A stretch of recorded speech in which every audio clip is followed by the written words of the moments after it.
Hi. Do you ever have a day when you just can't talk?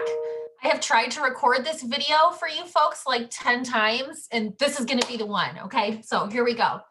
I just really wanted to take a minute or two and talk to you about the research paper proposal and the research paper assignment. So you feel very clear in all the different choices and avenues that you have to actually conduct your research. So let's take a look. Hopefully you've had a chance to look through the newest learning module. If you have not had a chance to do that yet, I would highly recommend that you pause the video for a minute or maybe even come back to it tomorrow after you've had a chance to read through the unit overview document, read the preview of the research paper assignment, and then read the assignment for the topic proposal. And if that's a little bit confusing, what I'm doing here is in this unit, you are going to propose a topic, okay? For the research paper, you will write in the next unit. Sometimes students find that confusing, so I just want to be really clear about it. However, it is hard to write a proposal for a research paper if you don't know exactly what that assignment is. So I have provided for you a preview of the research paper assignment, which will be the big assignment for the next unit. That's the one that's worth 50% of our course grade, if you remember. So the preview is available there for you so that you know what's coming up, so that you're set off on a really firm path right at the start of your project. So over here, I have already opened the Persuasive Literary Research Essay Preview. So if you wanted to pop that open on your own computer, that might be helpful. And then I scrolled down to the example topic. So the first thing I want to really convey to everyone is that your research topic does not necessarily have to be the topic of your book, if that makes sense, okay? So for example, the Stephen King book, It, is about a scary clown. If I were gonna research that and write a research paper on it, I'm not gonna research scary clowns, right? Although that would actually be kind of fun and interesting. I would probably research something about children living in poverty, because in that book, a lot of the children characters live in poverty, okay? Now, if somebody says to you, what's it about? Are you gonna say it's about children, you know, of low socioeconomic means? Probably not. You're gonna say it's about a scary clown, right?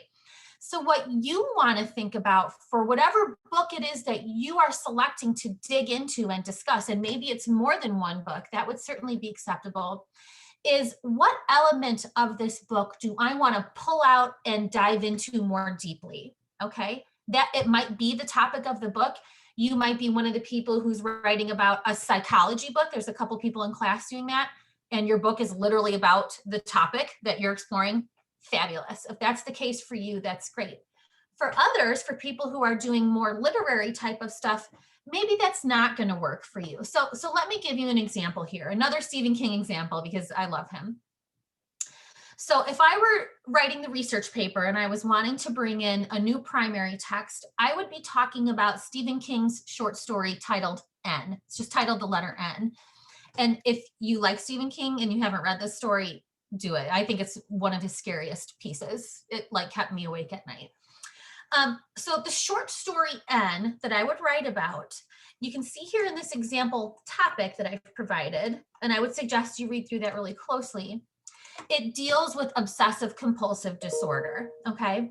Now, if I'm writing this essay, I've highlighted for you here in purple the different elements of that story that I'm going to pull out to research further. Okay, so I'm going to research Stephen King. I'm going to find out if anybody wrote anything about this particular short story first, and then I'll move on and try to get into some deeper research.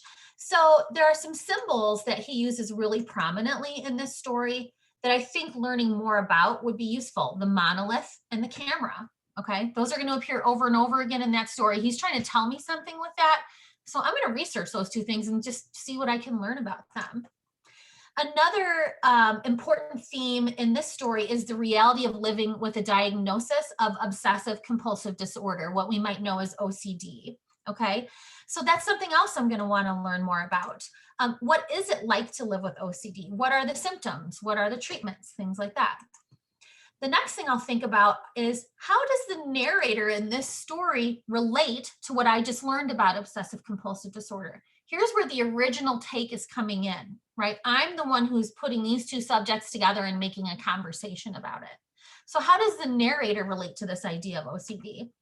One last thing I might think about talking about, in the paper is the symbols of OCD and how they relate to what the symptoms are in real life. Okay. So in my writer's head, if I think, okay, I'm going to research a little bit about Stephen King, I'm going to research about monoliths and cameras, I'm going to research about living with an OCD diagnosis, I'm going to discuss how each of these things appears in this short story. I'm going to try to write about 2 pages on each of those little subtopics that I've selected. Boom, I have a research paper right there. I probably have more than I need for an 8 to 10 page research paper, which is what you're going to be aiming for in the next unit.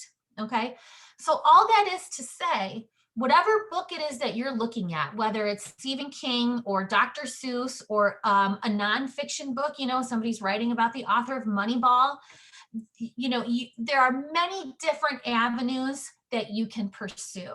And my hope for each person in class is that you're able to find a research path for you that is personally interesting and means something to you in some way, because I just think that makes the research process so much more enjoyable and so much more valuable to each of us if it's actually something we care about.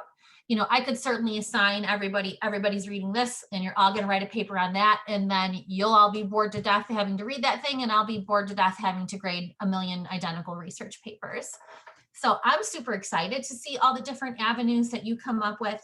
And if at any time you feel stuck, first of all, super normal. That's the hardest part of the writing process for many or most of us, I would say. And the second thing is you don't have to be stuck alone. So email me, text me, call me on my home phone. You can also get in touch with the Writing Center. Sometimes people feel like, well, I have to have a fully formed rough draft to go to the Writing Center. No, that's not true at all. You can literally call them and say, I have this assignment and I have no idea where to start. And they are really fabulous at helping people get started. So if you're feeling like you're stuck, you're feeling like you have writer's block, you're not alone, and please reach out for help. So I hope this just helps clarify, some of the many different angles that you might take for the research paper topic proposal, which will again lead to the longer research paper in the next unit. And, this is one of those things that might sound sort of overwhelming, but we'll take you through it piece by piece. And in the end, I think students oftentimes feel just really gratified and actually proud of themselves about the pieces that they're able to produce. I read a lot of really phenomenal writing every semester. So I'm expecting the same thing this semester. So I'll stop here. If you have any more questions, please, of course, let me know. Don't forget about the Q&A also forum in our discussion board that you can subscribe to. And otherwise, I'm going to go answer these emails that have been dinging in the whole time we've been talking. So have a great day. Bye-bye.